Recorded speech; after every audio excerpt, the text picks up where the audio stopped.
Alright, guys, so I just watched The Stuff on Amazon Prime from 1985, and with most of these horror movies from the 80s, it really, like, if I haven't seen it and I see the artwork of these posters, usually that's what gives me the idea to want to watch it more.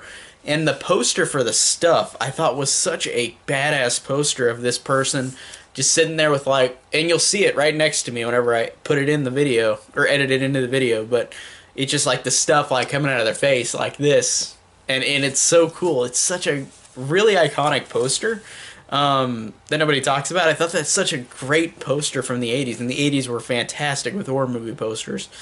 And The Stuff just sounded really fun because the basic plot is that these people find this stuff coming out of the center of the earth, and they try it, and it's like the best tasting thing in the world that they've ever tasted. So they start to market it and sell it, and it's sold all around the world. And this stuff, it seems like it's a good idea. Like, all this item is so good that everybody can't stop eating it. But then you realize that this stuff is literally a parasitic thing that you eat so much of, and then eventually whenever this stuff wants to come out of you, it just like breaks out of you, like in the poster. It's really cool, and I really just like the idea of this movie. That's just a really creative idea and a really fun idea. And now I want to talk about, out of the characters of this movie, the characters are good, but Michael Moriarty as Mo is an awesome character. Like, this guy has such an incredibly fun, charismatic performance in this movie. He's the saboteur who, like, tries to figure out what's up with this stuff. And he and this other kid, Jason, who realizes early in the movie that the stuff moves around on its own, and the family doesn't believe him. And they eat it all. Like, he believes it, and then he gets on the run with Mo and this other group of people, trying to stop this from going on. And I really loved Mo as a character. He is so fun. He's got that way of talking that's just so charismatic.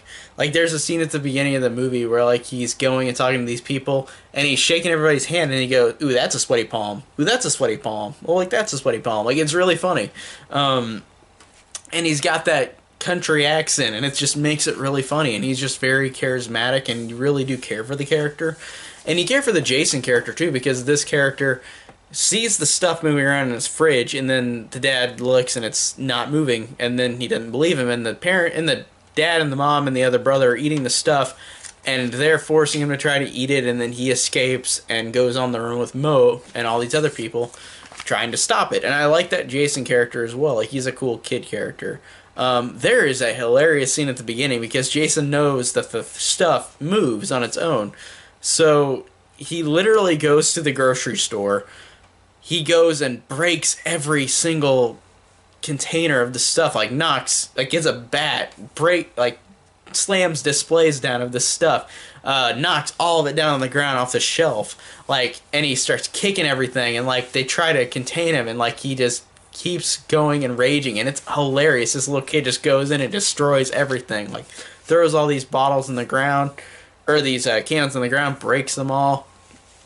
It's so hilarious. It was a really genuinely funny scene. And I want to mention this because this came out after Halloween 3, but this had a Halloween 3 vibe in a way where, like, these characters are on their own, go to a location where they haven't been before, everybody acts kind of weird, and they're trying to figure out the mystery of this big phenomena going on at the moment of the movie. And I think that this has a very similar vibe to Halloween 3. They even go into the factory where the stuff is being manufactured and put into cans. And it literally feels like a scene out of Halloween 3 where they're doing the same thing with the masks in Halloween 3 where they're checking on Colonel Cochran. And it reminded me of that, and it just reminded me about how these characters, and there's like a twist at the end that reminded me of a twist in Halloween 3. And I thought that, again, it has a lot of similarities to it, but it's not like it's ripping it off. It just feels similar in terms of the basics of that plot I just mentioned. But I just thought that was funny to mention that it had a very similar Halloween 3 vibe. But in a good way, though. I enjoyed that.